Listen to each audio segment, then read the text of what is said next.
ছিল অনেক স্রোত ও কুমিরের ভয়। ভয়ে সে নদীতে নামতে পারল না।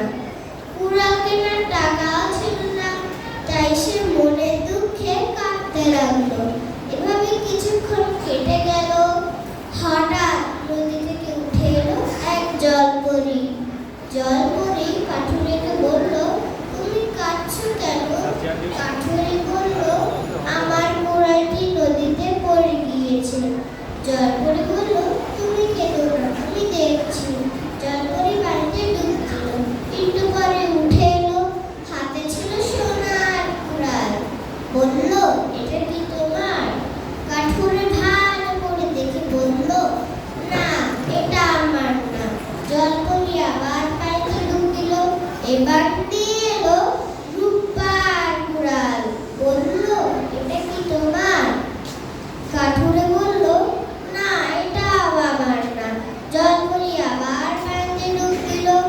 এবার নিয়ে এলো লোহার কুড়াল। বলল, এটা কি তোমার? কাঠুরি হেসে বলল, হ্যাঁ, এটাই আমার। জলপরী কাঠুরের সততা দেখে খুব খুশি হলো।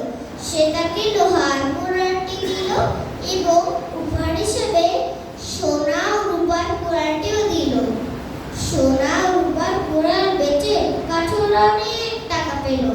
তার দিন সুখে কাটতে লাগলো। এই ঘটনা শুনে এক লোভী কাঠুরে এলো নদীর ধারে। কাঠ কাটছিল, ইচ্ছে করেই কুড়ালটি ফেলে দিল নদীতে। তারপরে মিছে মিছে কাঁদতে লাগলো। এবার উঠে এলো জলপরী। সব শুনে নিয়ে এলো সোনার কুড়াল। বলল, এটা কি তোমার? লোভী কাঠুরে বলল, হ্যাঁ, এটাই আমার। শুনে জলপরী খুব রাগ হলো। সে টুপ করে পানিতে ডুব দিল। আর না, লোভী কাঠুরে অনেকক্ষণ বসে রইল আর মনের দুঃখে বলল, লোভ করে নিজের কুড়ালটাও হারালাম।